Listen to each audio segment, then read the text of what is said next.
Once upon a time, in a galaxy far away, a space baby was born. That space baby was me.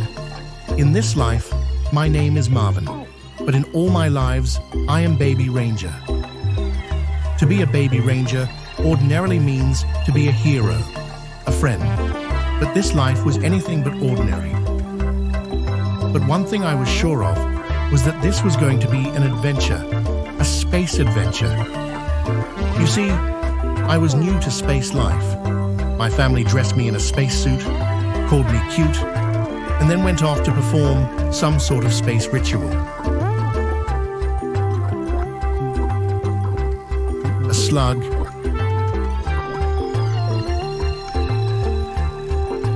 an injury, and then healing. Was this normal? Without any explanations, they then sent me along my way to figure things out on my own. Looking around our home, I realized that I was born at an advanced space station. There were so many wonderfully fun things to see. I tried on different funny-looking clothes.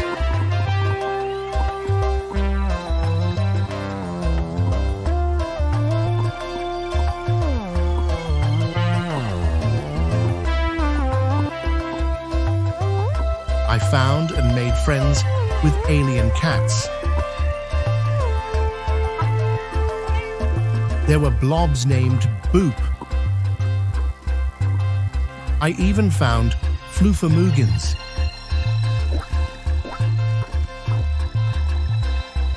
And what's that? Space whales. Space whales that I could ride around on. Perhaps I could get used to this life, I thought to myself as I explored my new home.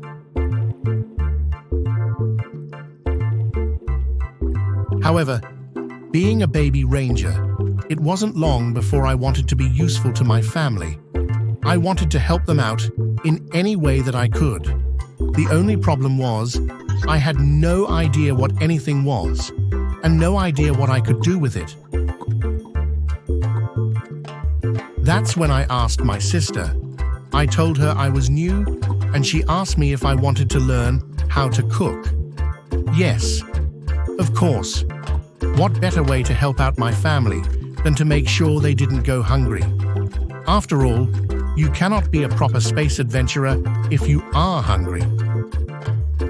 And so, that's what I did. My sister taught me how to prepare a roasted space flamingo and then showed me where I needed to go to cook it. Wonderful! This seemed simple enough. I could be a space flamingo chef.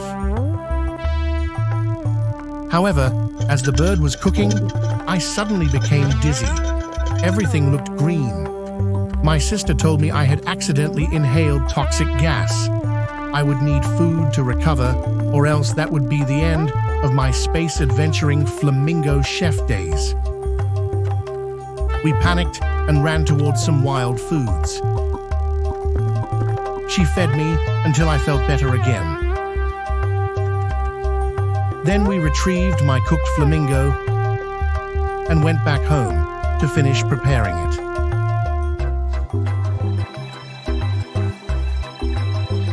I was relieved and grateful to have been saved from her toxic gas, yet something still didn't feel quite right. That's when it happened. I set my flamingo down on the kitchen flooring and it transformed before my very eyes into a living, breathing bird. Was this normal? I stared at it dumbfounded before the shock kicked in. Yet, when I told my family what I was seeing, they informed me that all they saw was the roasted flamingo I had just cooked. And before I knew it, that's exactly what it looked like again. It had transformed back into a delicious roasted flamingo. My mother must have been so confused by my actions that she exploded into bones right beside the food. It was truly a conundrum. Surely the toxic gas I had breathed in earlier hadn't fully left my body yet. Later in life, I decided to go on an adventure where I saw all kinds of interesting things, but not before I saw the toxic cloud of gas again. "Go away!" "Shoo!" I said to intimidate it, and then I went on my way. I found space rocks. I even saw a space merchant alien.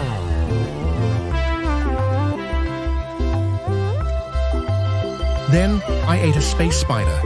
Was it food? I wasn't sure. It was all so strange. Yet not all was fun and games. During my adventures, I found a space flamingo. Was this one real or roasted? How could I be certain? It taunted me, and that's when I decided to engage it in an epic space battle. Pow, pow, pow! Pew, pew, pew! Take that, and that. Stop hiding, you alien flamingo, and face me like the bird you are. The battle ended in a stalemate, and I decided, out of the goodness of my heart, to let the flamingo go. You win this time, flamingo, for now. After the battle, I found a slug, and was reminded that the alien merchant I met before had asked me for a slug. And so, I made my way back over to the merchant and traded the slug in for a mushroom. A very odd and strange mushroom. Was this food? Now you may be thinking to yourself, "Baby Ranger, you inhaled toxic gas earlier. Why would you want to eat a strange mushroom that you got from a mysterious alien merchant?" To that I say, when in Rome, in space, you do as the Martians do. I returned home, full of adventure, but still didn't know much else what to do. Then I was hungry, and I ate the strange mushroom I had saved from my earlier adventure. All at once, my vision became blurred, and all of the already mysterious and confusing items became even more mysterious and confusing.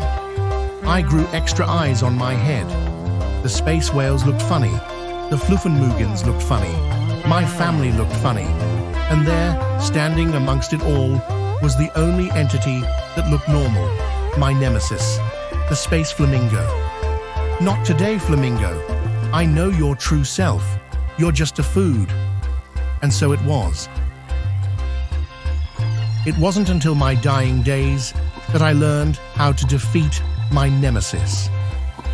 My family casually joked among themselves about a club and said that was how to kill a space flamingo. Of course, I thought to myself, a space gun was no match for the mighty space flamingo only a club would do. Without any time to spare, I raced outside our space station and back to where I had last fought my bird enemy. With only minutes left to my life, we engaged once again in an epic space battle. And this time, I was victorious. I happily brought my spoils home with me and did the one thing I knew how to do. I prepared it so that future generations of my family would have food to eat. As my last song played, I said goodbye to the space whales and Flamingo, but before I could say goodbye to the alien cats, my life came to an end. And there you have it. Baby Ranger lived a full and exciting life out on a distant planet. I had met all sorts of interesting creatures. Space whales, Flamingo, boops, even my family. Yes, they too were interesting. I had learned how to cook space flamingos. I had met an alien merchant to whom I traded a slug for a mushroom. I had even engaged in an epic space battle. Yes, life was good out here in space. But take it from me. When in space, do as the Martians do, and watch out for those crafty space flamingos.